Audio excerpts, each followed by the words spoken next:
Hi guys, welcome back to another video. Today I'm with Harry. He might be coming fishing with me soon, but today we're going to make some cheap and effective boilies. So we're going to show you how to make them and then we'll go fishing with them another day. So just follow along and hopefully you should get some nice boilies. Alright, so for this you will need, depending on the amount you're doing, we're only doing a small batch because we're doing a batch each. So I'm just going to use 1 egg, flour. Make sure it's high gluten flour, otherwise, I don't know why, but if you don't use high gluten flour, it doesn't boil properly and it's still a paste when you boil it. So if you've got high gluten flour, it will become a lot harder and it will turn out to be a good boilie. Next I've got chilli powder. This is just a flavouring, you can use whatever flavour you want, but we're going with spicy flavour. And then Weetabix. Doesn't matter what sort of Weetabix you use, but just get the cheap ones because it doesn't really matter, they're going to be crushed up, so that's fine. Alternative for that, if you want to make a slightly higher advanced boilie, you can use semolina, a bit more expensive, but it blends in all the flour and egg well. Alright, so the first step, you want to open your Weetabix and just grab one out of the packet, depending on the batch size you're doing. But as I said, we're only doing a little batch for demonstration purposes. You're just gonna want to grab one Weetabix out. Get it out. If I can get it out. Got it. Harry got it. There you go. So you're gonna want to grab one Weetabix each and just plonk in the bowl, and you're gonna want to crush this. Now this is where it gets messy. You can use a bag to crush it all up in so it doesn't get messy everywhere. But you just want to crush it up until all the big lumps are gone. You can have some big lumps in it. It will give it that crunch factor, so when the carp are feeding on it, those teeth in the back of the throat will munch down on it, the other carp will hear it and it will draw them in. So I'm going to grab all the lumps out, as many as you can. Make it thin dust, almost like breadcrumbs. Carry on. There we go. Couple lumps in there. Couple lumps in there. That's fine, I'm not going to worry too much about that. Next you want to open your flour and just dump about 50-50 in. So got about a handful of Weetabix, about a handful of flour. So we'll open this. Make sure it's high gluten flour as I said, otherwise you'll get a mushy one. Just grab a handful of this. Just in case you can add as you go once you're forming the paste. But once you've got that in, mix that about. You shouldn't see, it should look like white a mixture of white wheat. It should look like a sort of mixture. So you got basically lumpy flour, but it's not completely white. If it's completely white, you've put too much flour in. You got that. Always do dry ingredients first. Seems to be the way to go. Next, grab your flavour in and just put, well, this is quite strong chilli powder, so just put a blanket of that over, like that, and mix that in as well. You can smell it to see if it's too strong or too weak. If it's too strong, well, you're going to have some very strong boilies and you might want to put a bit more flour in. That smells good. Just right. That's good. Next, I'm going to crack open your egg. You can go all eggshell in, it doesn't really matter. As I said, it will just give it that extra bit of crunch factor.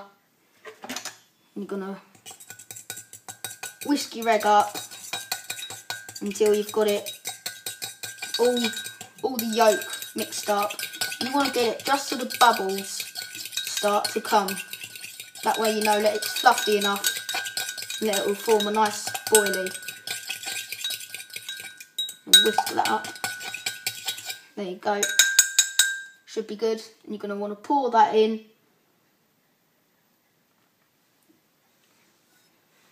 And then mix it up. This should form a doughy bait, but if not, you can add water. The egg's mainly just to combine all the ingredients. Just give that.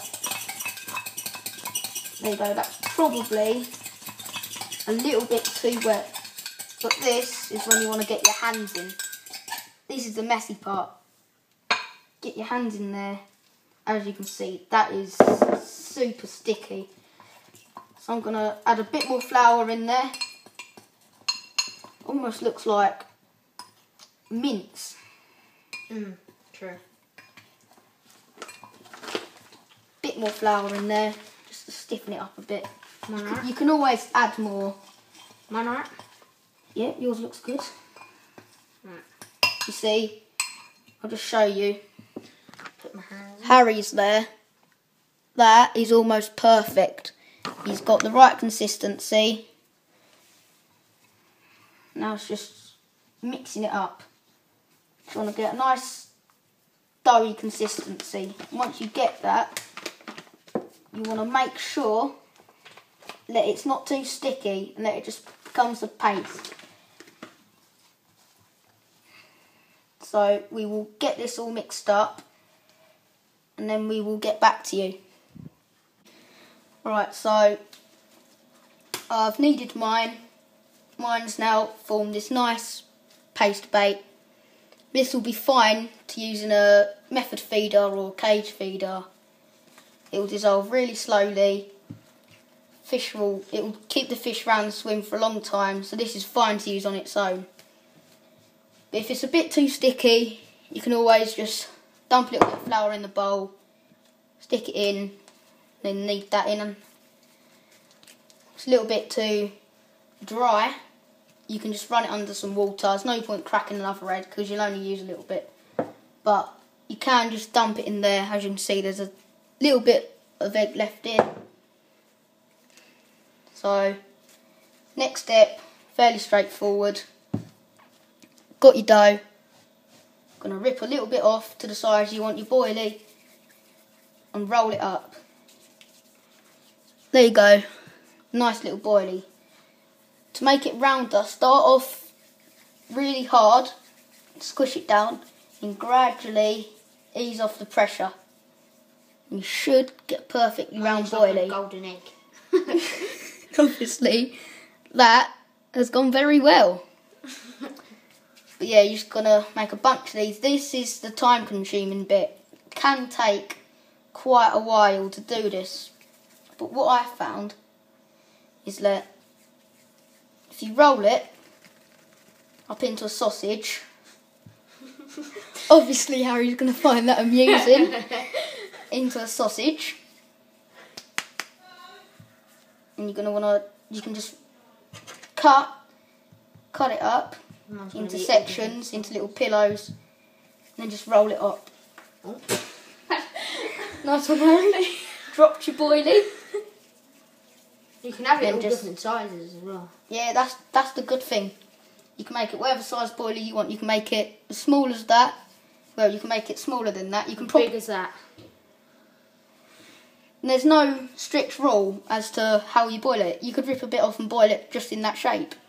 You can have it square if you want to. I would actually probably recommend doing it into an odd shape because that's more natural for the fish. See, if you fish in a commercial water, they're fished for every day. So they know, the fish aren't as stupid as you think they are. They know that these little round balls with nice flavour in it are sometimes attached to a hook.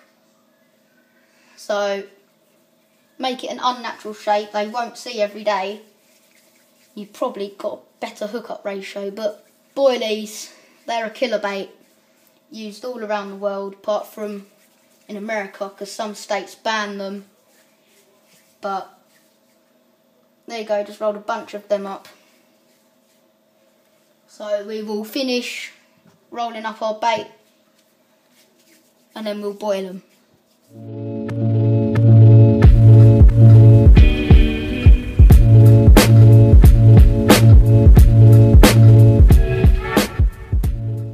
Alright, so we've done all the boilies. There they are. Got some big and small, just variety. Some, so you can have a nice snowman rig right there. Now, all you want to do is grab a pot, put boiling water in it, and boil them. This is where they get their name, boilies. But these can also be made pop-ups. Pretty simple. Grab the same paste bait that you made and put it in the microwave. We'll show you how to do that now, but make sure you do not dry these out, otherwise they will crack, and when you put them in the boiling pan they'll just split and you'll have little lumps of boilies just like that floating around in the pan. So that's one thing you want to avoid, drying them out. If you're going to be making lots of these boilies, then make sure you've got a freezer bag and just put them in it so they don't dry up. Also, these are stored in freezers. These are perishable, which means they will go rotten. You've got to keep them in the freezer and they will last a long time. So we'll boil them up now and show you what they look like. That's really nice. Alright, so we've got this boiling. Now we're just going to 2 minutes. pop in our boilies. When they're all in. For 2 minutes. I'm just going to dump them in there. Be careful because the water might spit at you. So you go. Right, 2 minutes. They're all in. You're going to put these in for 2 to 3 minutes. These ones 2 because they're only a small batch. Won't take long. There you go. So we'll come back to you in 2 minutes when they are all boiled. Right, so boilies are done. That's alright, they're floating. But that's fine, don't need to worry about that. That's just because the water's in them. There's air trapped in it. Once that dries out, that will be fine. So now you're just going to drain off the water and leave them to dry out for a while. Once they've cooled off, we'll show you why you need high gluten flour. Alright. Okay, so if you use low gluten flour, for some reason they squish down really easily, which I'm going to show you here. There you go, you saw how easily that just squished down. It's almost like a paste still. I don't know why, but if you don't use flour with gluten in it, this is what happens. This has already been boiled. This is a low gluten one. I'll show you what the high gluten ones look like now. Okay, so this is one high in gluten. As you can see, it is a lot harder than the one without.